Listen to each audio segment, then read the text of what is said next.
Good evening, everyone.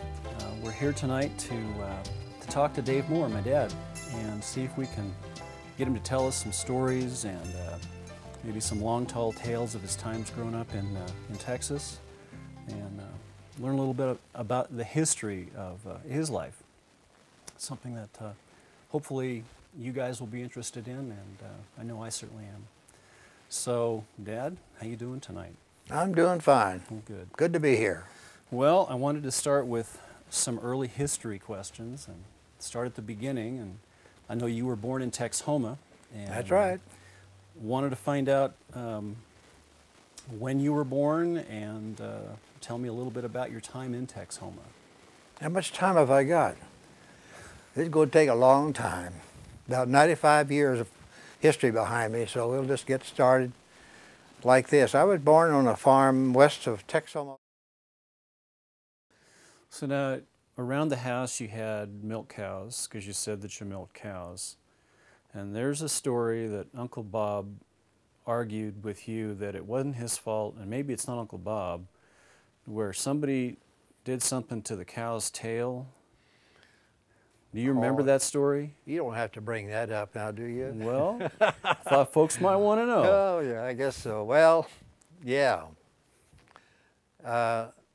After we would get through milking cows, we usually milked anywhere from 12, 14, 15 cows every day, and it always was my responsibility after we'd finished milking to turn the cows loose and let them go out in the pasture. Well, that was my responsibility, so I was doing my job, and I'd let all the other cows out except these two. And my little old mind was working, how can I have some fun? So I took and tied their tails together. And then I went up there and I opened their heads so they could back out and go back out in the lot. Going out the barn door, there was a post right in the middle. And one cow went on one side, the other cow went on the other side. So, of course, you know what happened. The tails come together at the post that was there. And I got up there and I'd hit one old cow and I'd hit the other old cow. Pretty soon, one of the tails came off of one cow. And she only had a tail about 15 inches or long or something like that.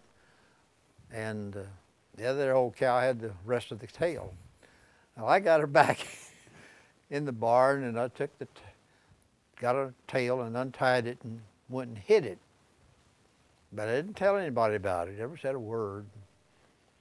About 3 days later, my dad came in he had that tail in his hand. And he said, "Dave, you know anything about this?" "Yeah." "No, where'd you get that?" Well, he knew very well I was lying to him, and boy, you know what?